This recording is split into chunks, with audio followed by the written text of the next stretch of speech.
और अब वक्त यूके प्राइम का है। लौह पुरुष सरदार वल्लभ भाई पटेल की जयंती पर पुलिस लाइन देहरादून में परेड का आयोजन किया गया। वहीं कार्यक्रम में मुख्य अतिथि के तौर पर मुख्यमंत्री त्रिवेंद्र सिंह रावत ने शिरकत की। इस दौरान पुलिस के तमाम आला अधिकारी मौजूद रहे। पुलिस लाइन देहरादून में मुख्यमंत्री ने परेड की सलामी ली और राष्ट्रीय एकता दिवस के उपलक्ष्य में मुख्यमंत्री ने सभी को राष्ट्रीय एकता की शपथ दिलाई। वहीं इसी दौरान सराहनीय कार्य करने वाले पुलिस जवानों को सम्मानित भी किया गया। आज सरदार वल्लभ भाई पटेल जी की जन्म जयंती है। पहले हम उनको श्रद्धापूर्वक याद करते हैं, स्मरण करते हैं। और सरदार वल्लभ भाई पटेल ये देश की एकता और अखंडता के लिए उनके याद को हम स्मरण करते हैं, उसको चिरस्थायी बनाना चाहते हैं। क्योंकि किसी भी देश को अगर एक रहना है, एक रखना है, तो ऐसे महापुरुषों का संदेश और उनका जो योगदान है उसको हम याद करते हैं। उसी स्मृति के रूप में आज यहाँ पर अपने राज्य के पुलिस बल कुछ जवानों को भी सम्मानित किया गया। रैतिक परेड यहाँ पर हुई है और उन तमाम जवानों को भी मैं बहुत बधाई देता हूँ, चाहे जो सर्वश्रेष्ठ थानों में हमारा पोखरी थाना हो या अग्निशमन के हमारे जो कर्मचारी थे या जिन्होंने बहुत अच्छी पड़ताल की है, ऐसे सबको हम आज सम्मानित करते हैं। आप लोग अवगत हैं, राष्ट्रीय एकता दिवस यूनिटी का दिवस है और हमारे पहले जो गृह मंत्री भारत के हुए सरदार वल्लभ भाई पटेल जी, जो लौह पुरुष के नाम से भी जाने जाते हैं, जिन्होंने भारत की अखंडता के लिए विशेष योगदान दिया, अखिल भारतीय सेवाओं के लिए उनका विशेष योगदान है, भारत की जो पुलिस व्यवस्था है उसमें उनका विशेष योगदान है। उसको देखते हुए और भारत की अखंडता, एकता, यूनिटी के लिए आज उनको याद किया जाता है। आज उनका जन्म दिवस है। उस अवसर पर एक रैतिक परेड का आयोजन हुआ जो आपने देखी। बहुत शानदार परेड हमारे जवानों ने प्रस्तुत करी। मैं इस अवसर पर श्री पटेल जी के जन्म दिवस पर उनको श्रद्धा सुमन करता हूं और अपने जवानों को, फोर्स को बहुत बधाई देता हूं कि उन्होंने बहुत अच्छी परेड करी और जो दौरान कोविड के उन्होंने काम किया है वो भी एक राष्ट्रीय एकता में, अखंडता में वो बहुत बड़ा योगदान है। मैं सबको बधाई देता हूं और उनको भी बधाई देता हूं, उन अधिकारियों, कर्मियों को जिन्हें आज पदक और पुरस्कार मिले, और आशा करते हैं कि हम जन सेवा में इसी प्रकार लगे रहेंगे। और भारत की पहली एकमात्र महिला प्रधानमंत्री इंदिरा गांधी की पुण्यतिथि पर कांग्रेस कार्यकर्ताओं ने उन्हें श्रद्धांजलि अर्पित की। कांग्रेस ने वाल्मीकि और देश को एकता के सूत्र में पिरोने वाले लौह पुरुष सरदार वल्लभ भाई पटेल की जयंती पर उन्हें याद किया, उन्हें नमन किया। और इंदिरा गांधी की पुण्यतिथि पर कांग्रेस नेता अशोक शर्मा ने कहा कि इंदिरा गांधी ऐसी नेता थी जिनका दृढ़ इच्छा शक्ति थी उनमें, और उनका भाषण आज भी लोगों के जहन में है।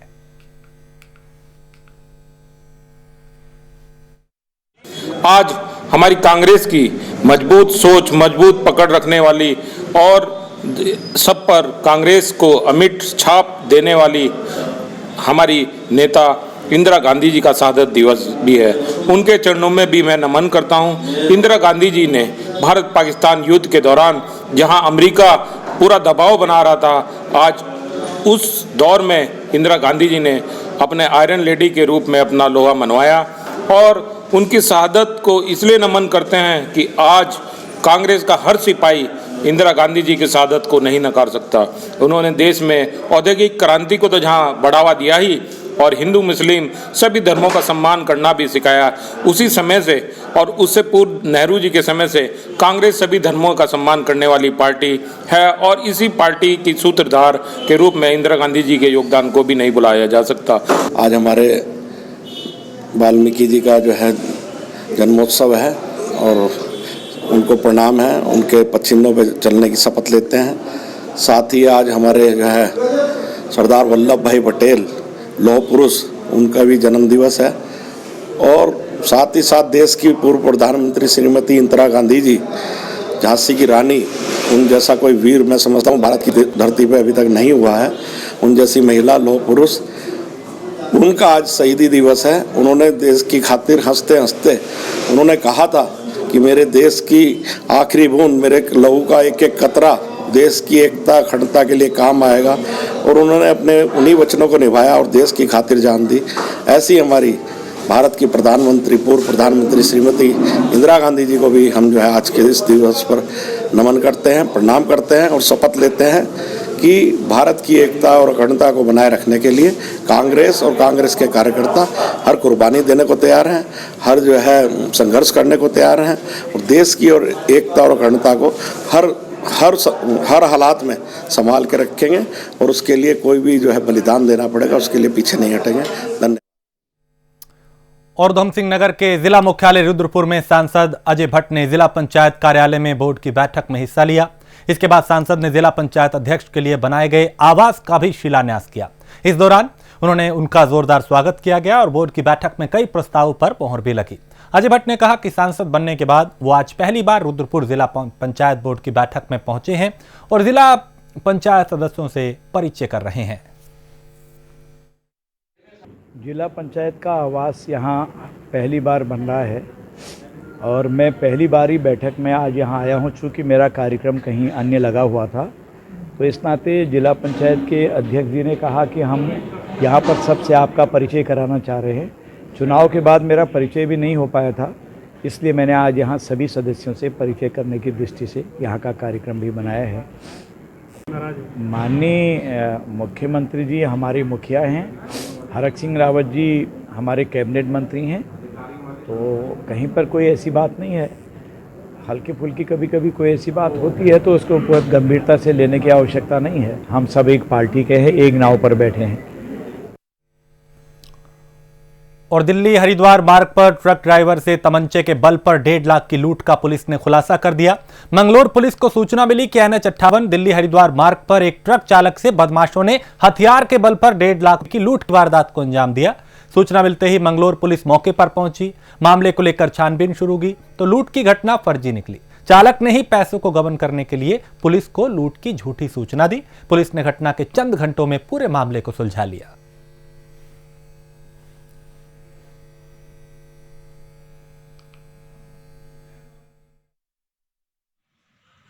जो सूचना मिली कि यहाँ पे लूट हो गई है नार्सन बॉर्डर के पास, तो पुलिस जो है वहाँ पे गई, तो उससे हमने पूछताछ की तो पाया गया कि वहाँ पे तमंचे के बल पे 1,50,000 रुपये की लूट हो गई है।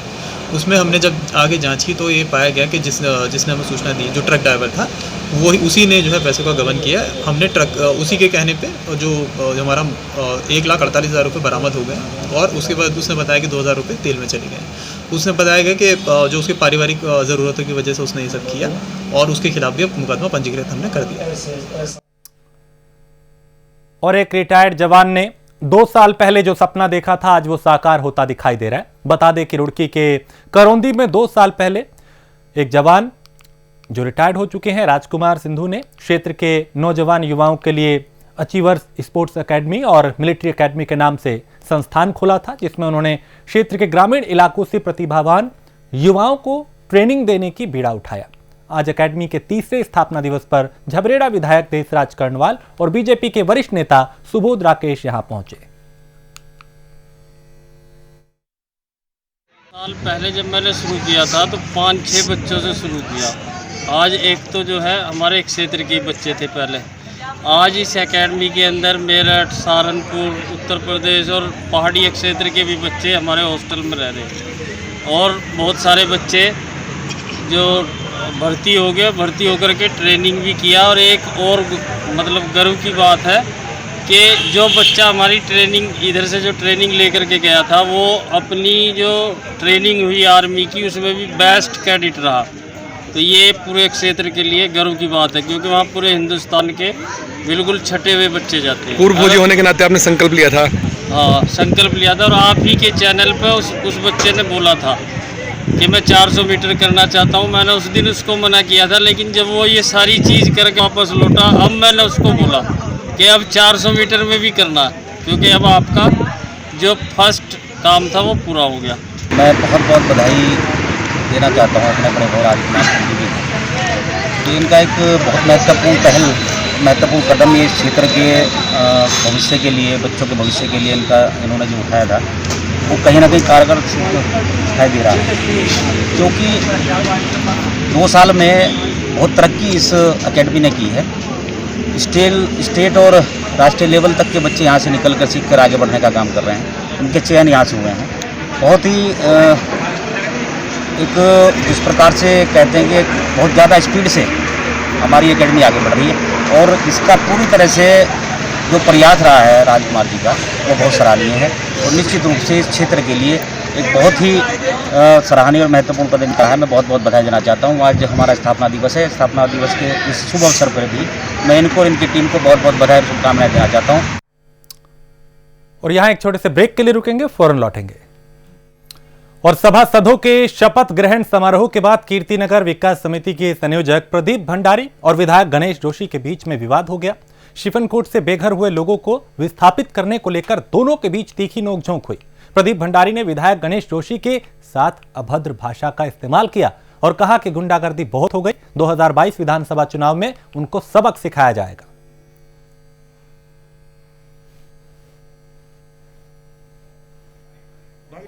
हुआ कि यहाँ पर जो प्रदीप भंडारी जी आए थे, वो बोल सा कागज हम उनके लिए तो बोला नहीं कि तुम हमारे कागज बनाओ, कि हमारे चिट्ठी दो। जब हमारा घर टूटा उस टाइम हमारे साथ कोई नहीं आया। आज वो चिट्ठी लेके आ गए यहाँ पर। क्या आप लोगों से पूछा था? तो काम उन्होंने हमारे से कोई वार्ता नहीं किया।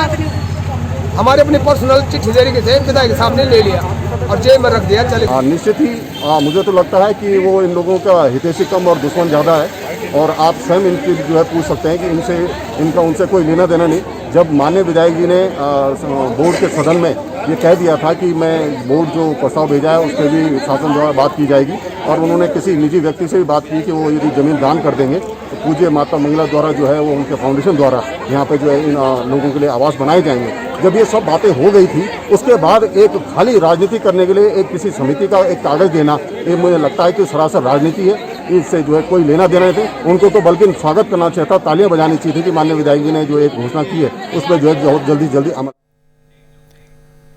और हल्द्वानी में वन गुजरों ने तराई पूर्वी वन प्रभाग के अधिकारियों पर उनके हक हकूक को जबरन दबाने का आरोप लगाया।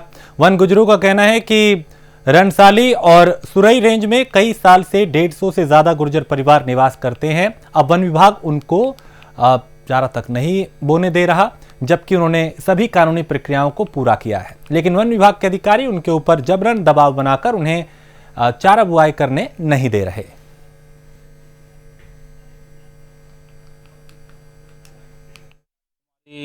ये जो वेस्टर्न सर्कल है, इसमें गुजरों की तादाद तो बहुत ज़्यादा है, लेकिन जो उत्पीड़न हो रहा है इस समय रनसाली रेंज में 58 परिवार हमारे जो हैं परमिट शुदा है, और सुरई रेंज है उसके अंदर भी 57-58 परिवार परमिट शुदा है। 2 रेंजों में ही हमारे साथ मौखिक रूप से वन विभाग के रेंज ऑफिसर उत्पीड़न कर रहे हैं। हम उनसे बार बार अनुरोध कर रहे हैं कि देखिए, हमारे पास शासन स्तरीय आदेश है और पूरी सर्किल के लिए है। पूरी सर्किल में गुज्जर गैर गुज्जर सभी 4 आदि अपना बहन कर रहे हैं, अपना जीवन बच्चे पाल कर अपना जीवन व्यतीत कर रहे हैं। लेकिन 2 रेंज ऑफिसर जो हम लोगों को मौखिक रूप से धमकाने का काम कर रहे हैं, बार बार कहते हैं तुम्हारे ट्रैक्टर सीज कर दिए जाएंगे, बार बार कहते हैं आपको जेल भेजा जाएगा। तो हमारा कहना यही है, हमारी विनती यही है कि हम लोग जो भी काम कर रहे हैं कि गलत कर रहे हैं, तो विभाग की नज़रों में गलत है तो उनको जो है नोटिस देने का अधिकार डीएफओ को है। डीएफओ हम लोगों को नोटिस दे, ताकि उसमें 10 दिन का समय होता है। हाई कोर्ट का ये डिसीजन है और हमें समय मिलना चाहिए, हमें अपना पक्ष रखने का मौका मिलना चाहिए। एक तरफी मौखाई रूप से हमारे साथ अत्याचार नहीं होना चाहिए। धौलीगंगा पावर स्टेशन में दिनांक 17 अक्टूबर से सतर्कता जागरूकता सप्ताह का आयोजन किया जा रहा है, और सप्ताह के अंतर्गत महाप्रबंधक आदित्य गौतम ने अधिकारियों और कर्मचारियों को अलर्ट रहने की शपथ दिलाई और संबोधित करते हुए ईमानदारी एवं कर्तव्य निष्ठा से काम करने के लिए प्रेरित किया।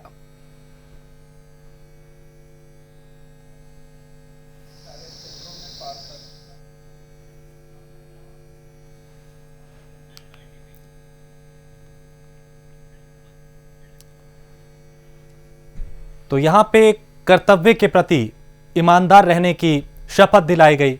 एक तरीके से जागरूक भी किया जा रहा है कि अपने काम को लेकर सावधान रहें। तो जागरूकता सप्ताह में प्रतियोगिता का आयोजन भी हो रहा है।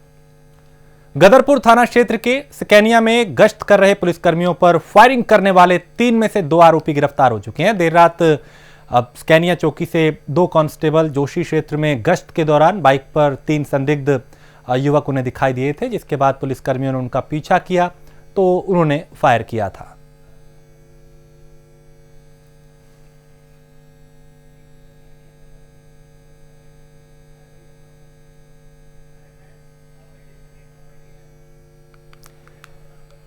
तो बदमाश कितने बेखौफ हैं, इस वारदात से इसका अंदाजा लगाया जा सकता है। हालांकि पुलिस भी पूरी तरीके से अलर्ट है।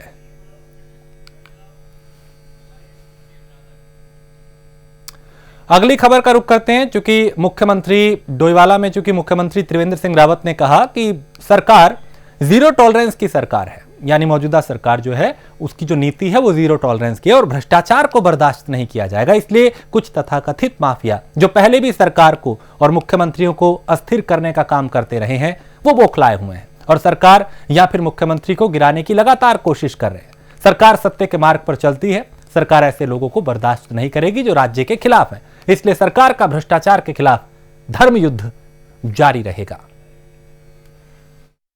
हमेशा एक बात और उस बात को मैं दोहराना चाहता हूँ कि करप्शन के खिलाफ जो हमने पहले दिन जो अपना संकल्प व्यक्त किया था, उस संकल्प पर हम दिन तक इस कुर्सी पर रहेंगे।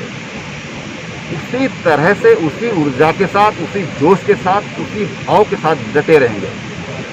तमाम जो भ्रष्टाचारी लोग हैं, माफिया हैं, वो घेरना चाहते हैं मुख्यमंत्री को। तमाम पहले मुख्यमंत्रियों के साथ भी उन्होंने ऐसा किया है।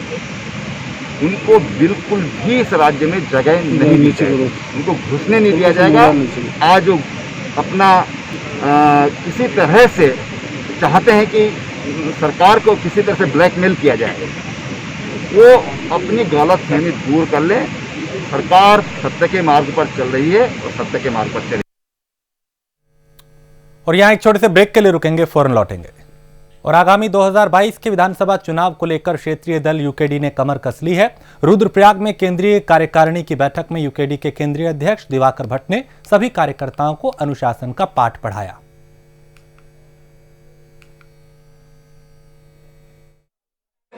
बैठक जैसे आप सुन रहे हैं 2022 की तैयारी, और इस समय हमारी पूरी कोशिश होगी कि ये जो राज्य विरोधी ताकत है इनको राज्य से बाहर करें। वैसे भी मैं इतना बहुत साफ कह दूँ कि हमने राज्य बनाने की लड़ाई राज्य तो बनी, लेकिन आज जो हालात हुए इसमें राज्य नहीं बचे, तो आज हमको राज्य बचाने की लड़ाई लड़नी पड़ेगी। और जहाँ तक सवाल है, हमने मुख्यमंत्री से भी कहा कि मान्यवर ऐसा करो जो बाहर से आए हुए, तुम इनको अभी फिलहाल अगर स्थापित नहीं कर सकते, आयु का नहीं ले सकते, अरे इनको कम से कम वो तो दे दो, क्या क्या बेरोजगारी बनता नहीं। और इसी के साथ इस बुलेटिन में इतना ही। देश प्रदेश की बाकी खबरों के लिए आप देखते रहिए प्राइम न्यूज।